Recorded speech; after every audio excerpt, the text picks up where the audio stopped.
There are 4,218 PlayStation 2 games, and I've got to beat every single one of them. I've got to own the game because I'm playing on the original hardware, but at the end of each video, you have a chance to guess what the next game is going to be. Do you think I can do this before I die of old age? I hope so. I just couldn't hold it back any longer. I had to finally play Dot Hack.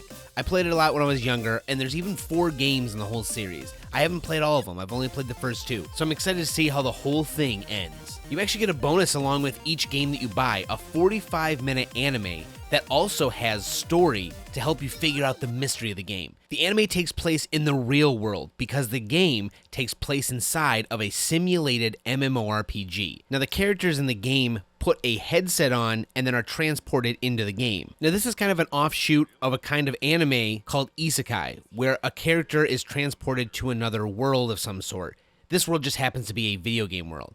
I'm sure a lot of people know about Sword Art Online and the fact that it popularized the isekai genre by a lot because obviously it was super popular. But this game came just a little bit before it. They are different though. In Sword Art Online, people get trapped there in mass. And the whole stipulation is that anytime they die in the game, they will die in real life. So they're being held hostage inside of this video game. Dot Hack is a little different. Instead of dying, players are mysteriously entering comas. And no one is really sure if it's the game, if it's the headgear, what is going on. But no one is actually trapped inside of the game. They're able to remove the headgear and the person just stays in a coma in real life. This rumor has been spreading for a little bit, and so the game begins with you meeting your friend online for him to teach you how to play the game and speak about these rumors. Before we actually enter the game world itself, we're out on this screen here that lets us see some mail, news, and change a few things about the game in general. We'll be coming back here quite often to get mail that will actually further the plot. Selecting the world, which is actually the name of the game, lets you either log in or check the message board, which the message boards are actually pretty good in this game and really feel like an MMORPG. Part of the tutorial actually takes place here, somewhere you don't actually have to visit and read everything for, but it's actually pretty helpful. So you learn the basic stuff once you get into the game. However, here you'll get to learn things about elements and skills, different aspects of the game, and it feels very natural as the people who are asking the questions on the message board are getting answers. But when you read these, they really feel realistic. Like I could see myself getting on a message board for this game and finding these exact answers and questions written by actual real people. The second we enter town, we see our friend Yasuhiko, who's speaking through his character Orca, and he teaches us some of the very basic parts of the game, things like adding party members to your party. Once he does this, he finally tells you about how the dungeons work, which is the whole big thing about this game. The only place you can fight are in these dungeons and fields. Once you're ready and you're in town and you go up to this warp gate, you're given the option to choose 3 different keywords from 3 different lists, part A, B, and C. Each of those affects the field and dungeon that you're about to go to. It's almost like selecting these words generates a random dungeon for you with random elements, enemies, the level, and all of the different contents within the field and dungeon. I believe there are 25 options for each of the 3 keywords, which means that there are quite a few things you can check out as you play the game. In the middle of the screen, you can see the status menu, and there's some gems that show up whenever you select keywords. The problem is I'm not exactly sure how they work, but they do determine what you're going to find in both the field and the dungeon. Once you enter the field, you'll see that it's a large open area, sometimes with some architecture that doesn't do anything other than look cool. You'll see some items sitting around that actually say their names out loud, and this is something for later, so I won't explain now. But you also get to see these yellow spheres kind of hanging around in the air. That's where the enemies are. The second you approach it, enemies will pop out. They're random, but they do coincide with the element and level of enemy you've chosen during your keyword selection process. There's only 2 other things in the field, the dungeon and a pool. The pool is where you upgrade your items, you just toss them in, and you have a chance at upgrading them with a small chance of downgrading them. I think there might be a way to tell, but I'm not really sure. So I just kind of, whenever it rained, I didn't do it because I knew that it would be a downgrade. And whenever it didn't rain, pretty good chance it would be an upgrade. The field is only one aspect though, and while it does have some places to get experience and the pool to upgrade your equipment, the dungeon is the real meat of this area. When you enter it, you get 3 to 5 floors of randomized enemies, treasure chests, and breakable items. And then when you get to the very end, there's a statue that contains a treasure chest. The treasure chest has better loot than most other treasure chests, containing probably a better piece of equipment, as well as some items that only are for sale. You sell those for a decent amount of money so that you actually get something to spend once you get back. When you're searching through a dungeon, there isn't always a boss. In fact, a majority of the time you are doing non-quest related things, there is no boss. There's just a statue at the end. It's kind of like a little gauntlet. When you get there, you get some cool stuff, but nothing extra to fight, nothing special or cool. These are all pretty much the same. So you'll be seeing this over and over if you are just leveling up, just exploring, just finding money and items, but not doing the main quests. What the? Did you just see that?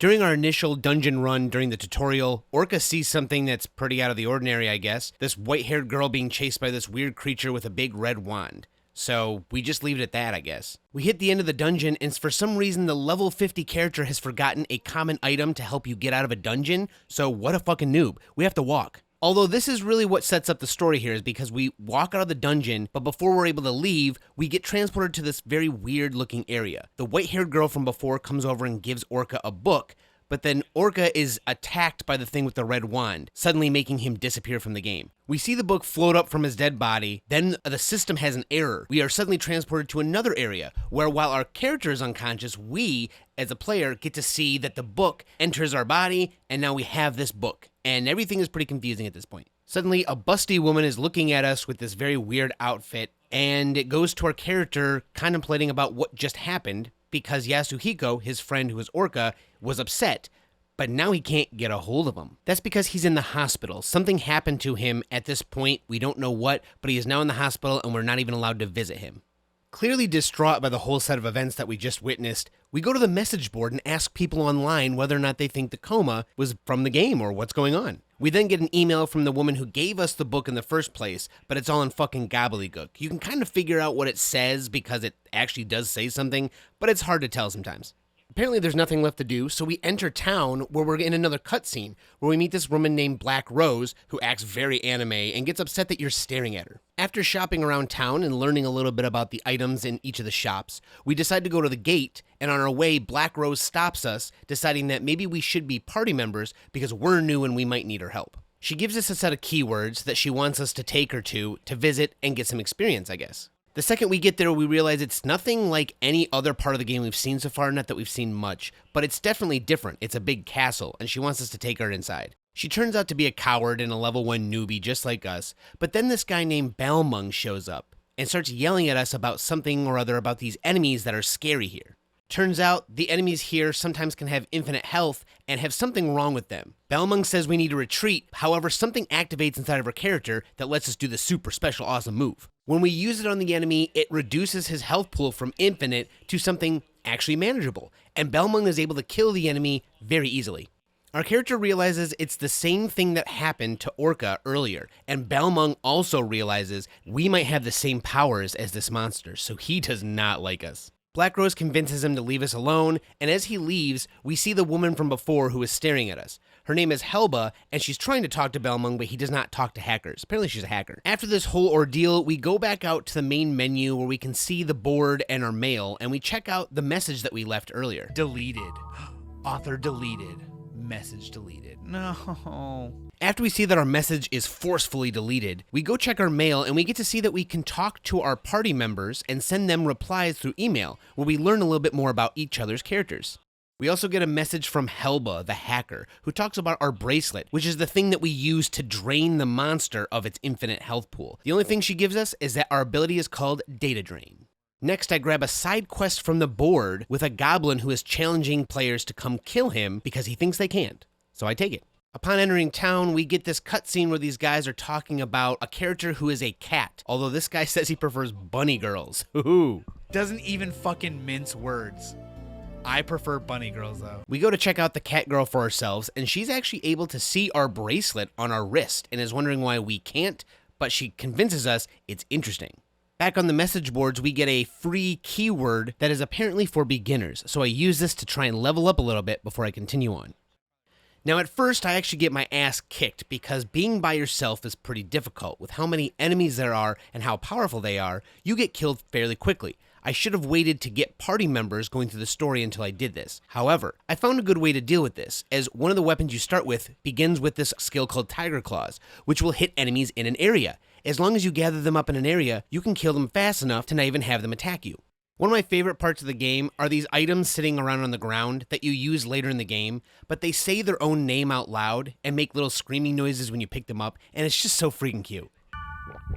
Bloody egg. During my little dungeon excursion, I used the data drain skill to lower enemies' HP, kill them quickly, and get virus cores, which you will use later in the game. After this, we head to an area that we found on the message board that said that someone witnessed this white-haired girl running around. We take Black Rose with us to see what the fuck is up. Once we get there, everything looks kind of odd. It looks like something is wrong with the data, and an administrator tries to turn us away, saying it's unstable, but we go ahead anyway. Everything is pretty much the same throughout the entire dungeon and field until we get to the end where there's actually a boss, a monster who has infinite HP just like before. To properly data drain a monster, you have to attack it enough to break this shield that's around its health. Once you do, you can data drain it, making it able to be defeated. Using data drain is dangerous though, as the infection can spread to your character. So when you use it once or twice, you need to kill some enemies normally to reduce the spread of the infection before you use it again. A young woman named Mistral walks up on us to say, hey, I wanted to visit this place too, but I see you've already destroyed the monster with this cool bracelet looking thing. She's so smitten with us that she gives us our member address so that we can party with her later, and the really only thing I use her for is trading her for some cool swords I get. Immediately after we get back from this dungeon, a man named Pyros says he wants us to witness him slaying an extremely powerful monster and that we need to meet him at the end of this dungeon. So I take Black Rose and Mistral and we go meet him. As I go through this dungeon, I accidentally set off the trap from a trapped chest. You're supposed to use fortune wire to de-trap the chest to get them, so whoops. Once we finally get to the end, Pyros is fighting this dude all by himself. He does need help because he's kind of hard, but he lets us keep the loot afterwards. Then Pyros gives us his member address so that we can party with him later, and honestly, Pyros and Black Rose are the main party members we use because they're both pretty tanky physical damage characters, and we really need those since attacking doesn't use mana. We leave because there's nothing else to do, and we see that we have an email saying that we're a winner of this anniversary prize, a power-up campaign. We'll get something that will help us power up. However, once we try and use it, we realize that our character is just super special, and it says installation error. It's not allowed to overwrite our data, which sounds pretty suspicious. This was another dead end. However, once we go back out and check our mail, Mia, the Catwoman, decides to tell us she has more information about our data drain, and to meet her at this dungeon. As I start the quest, I realize I have to go alone, and this dungeon's actually pretty difficult for going alone, which means that I have to level up because I die halfway through. I grab Pyros and Black Rose, give them some new equipment, and we go dungeon exploring for about a couple hours, just leveling up, gathering some items, learning a little bit more about the game. I found the best way to level up is to fight monsters about 3 to 4 levels higher than your level, so that you get the most experience you possibly can, while still keeping it easy enough to actually do. I also find that in the store they sell potions that will do things like increase your magical accuracy, defense, and damage, as well as physical accuracy, defense, and damage. These are all super important and really staples of the rest of the game for me because they make you so much more powerful that they're invaluable. I finally take on the quest solo, and it's not too bad now. I am so powerful. So I take down the boss with a protect break, and then I use data drain, which initiates Mia's new speech. When we data drain enemies, we get virus cores, which we use to open up protected areas. Each protected area will have a different amount of virus cores we need to use, and each one ends in a different letter. You get them from different various enemies. A, B, and C are from smaller enemies you find anywhere, while any other letter that's higher than that comes from boss-type monsters in the story. You won't ever have to search for the higher letters by yourself since the story kind of dictates where you go, but sometimes you'll have to find virus cores B and C because A is pretty common, but you'll have to find them to open some of these gates. Once you do this, you go through the entire dungeon that you unlocked and get another virus core from this end monster, where Mia says to use your powers wisely and takes her friend Elk, who is that typical anime whiny kid who wants attention, and they go. Helba sends us an email that explains a little bit more about the virus cores, even though we really already know everything we need to know. Mia told us everything, and then I check out the news. You don't actually have to read any of this, but it actually explains the different headsets that people use and all the different things that have happened for these MMORPGs, including a guy who made a computer virus called Flash that actually killed people. So while it's not quite killing people right now, they're just in comas, it is pretty scary. The next time we enter the game, Balmung confronts us and is still not really sure about who we are and what we're doing, but he does learn that we are Orca's friend, and Balmung is actually really good friends with Orca. Helba also comes up on top of us and is like, hey, here's some cryptic shit. Are you helping me or am I helping you? I don't know. After this, I decide to level up some more by getting massive experience by going to a very high level area since we're so strong. And this is where I start to learn a little bit more about my party members. See, when you have these party members, you can control them by pressing square and selecting skills for them to use, either in general or go to a specific character to use a skill. So they do actually help you pretty well in battle, and you do have some control over them. The next thing we do is check the board and see that someone has a new keyword for us to check out this new event character, the girl, yet again. Black Rose emails us back and forth, and we find out that she's a sophomore in high school and we're in 8th grade, so weird. But she also introduces us to the new server that has higher level stuff and the next set of quests. Once we join the server, she immediately demands that we go with her to this place. Well, I was already going to take you because you're my main party member. This field and dungeon is the same as all the others, however at the very end, there's not even a statue with a chest or a boss. It's just nothing. I decide to check out everyone's trade list in town because, as I said before, this is a simulated MMO. People are running around town as if they are real people, and they actually have a small list of things to trade. Sometimes they need specific items for specific items in their inventory. Sometimes you can just pick as many of your items as you want and see if the little approve icon up at the top fills up enough and they're happy with what you have. Then they will trade those items to you. Some of these people have really good items. Some of those people have special items you can only get from them, which is kind of interesting, but a little weird. After reading some emails from people who are very confusing, we meet Mia and Elk back in the original server, and they're talking, and Elk is being very weird and saying he likes Mia, but she doesn't, I'm not sure if she reciprocates the feelings, but he's upset because she likes us and our bracelet. So what does he do? Tries to trick us by taking our bracelet from us. Well, eventually we find the area that he took us to is corrupted, and we have to go down to the boss. Mia's actually waiting there for us, and she calls out for Elk, and he loses his mind. Mia's calling me. She's calling me. Like, shut the fuck up and just play the game, kid. Nothing super special happens after this, but we do go back to the message boards and find a troll. Miss Gardenia has a fan club, and this guy comes in and says Miss Gardenia would be an enemy character. Everyone then posts about how this guy's a loser, and they're like, don't worry about him. Let's just go make a fan club somewhere and see if she's there. At the very end, everyone says, I'll go too, and the troll comes back just for this. Weird. I'm all for it. I'm going too. JK. After this, we get a really confusing filler quest where Mia gives Pyros, someone I've never seen her interact with, a love potion. He doesn't talk about being in love with her, but it's really hard to imagine what she gave it to him for. And then she's like, hey, if you want to get this cured, you have to go here. So we go to the dungeon, and we go through this whole dungeon. It's 5 floors. Every time you open a specific treasure chest, it gives you a chance at the actual remedy. Well, none of them are the remedy until you've opened 5 chests. Then you finally find it. This whole time, Pyros is upset and he's different colors and blinking. I really don't understand why this quest exists because they've never interacted before. Why are they interacting now with this weird love potion? After this, we get an email from Black Rose saying that the original keywords she gave us to check out that didn't work out were changed. Here's the real keywords. However, you need a specific virus core to go in there, and we don't have it yet. So when we come back into the server later, we see Mistral trying to negotiate an item with this guy who just will not sell it to her for anything more than max gold. But then for us, he gives it to us for free because some weird set of circumstances, and he just goes, I don't want your money, and gives it to us. Mistral wants to follow us to this new place she found so she can see us use the bracelet again, which, surprise, surprise, has the virus core we need to go to those new keywords Black Rose gave us. The next set of quests kind of sucks because they are all the same thing over and over. You get some keywords, you go to the end of a dungeon where you get more keywords. You leave, you go to that new dungeon, you get new keywords again. This happens several times in a row. The only things that actually matter are getting to the end of 2 dungeons. One that has a room in it that looks like it's a little girl's room with a lot of teddy bears and a bed, and then another room that looks gouged out data-wise with a chair sitting in the middle. And you get these kind of little interesting sounding paragraphs from some other person, and it looks like they're trying to give you some kind of information, but it's so random and out of nowhere that it doesn't really help anything. You know that this girl with white hair has probably lived in these rooms and lives here somewhere, but that's about it. It's very cryptic, whatever else they're saying. So 4 or 5 quests in, and there's nothing new here.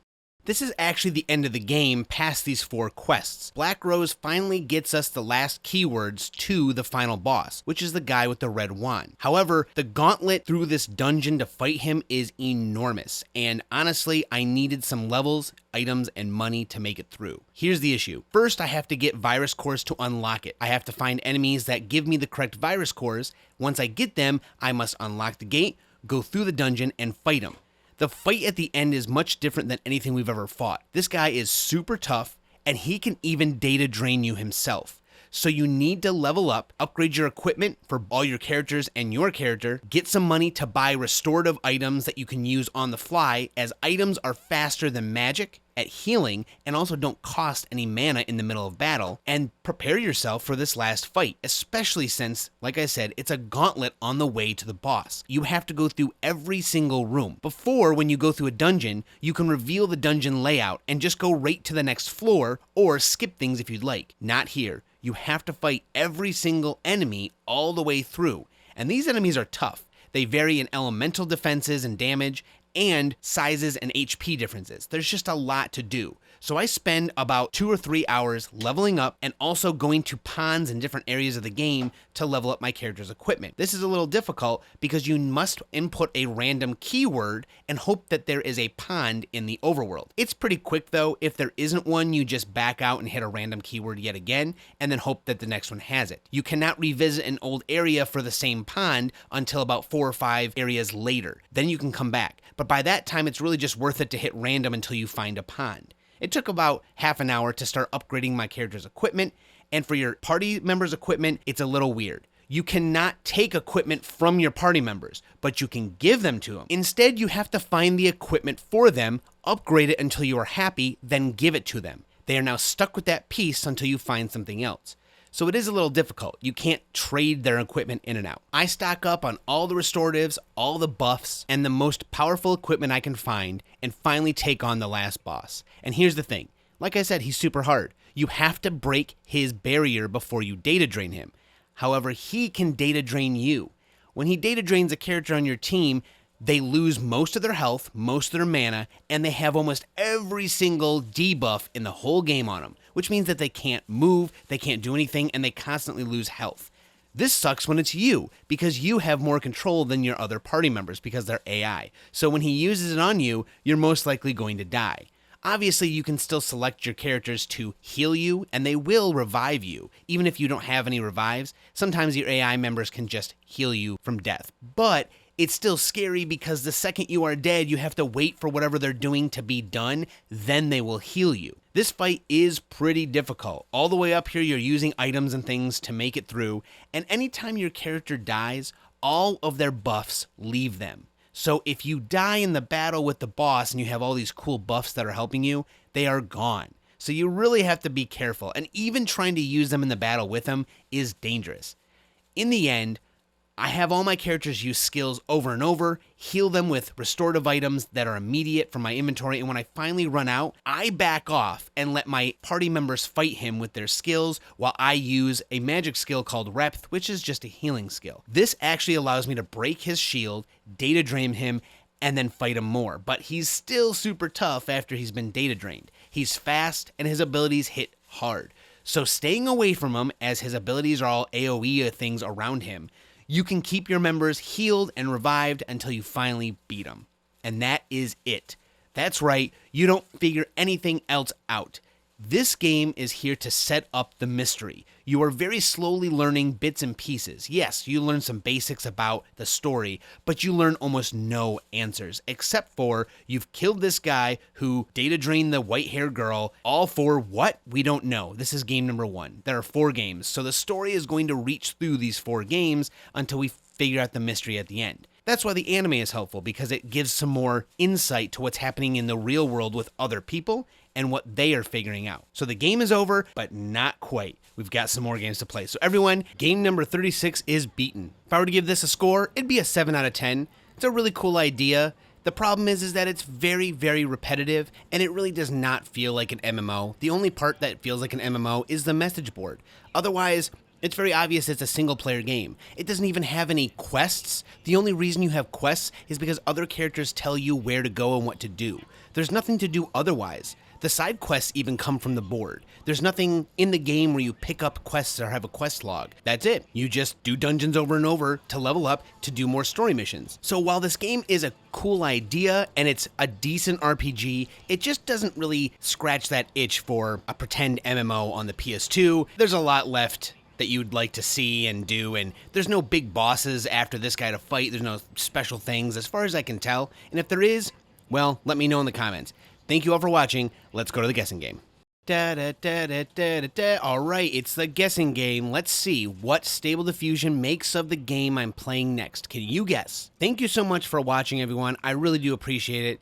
I've been having fun streaming these.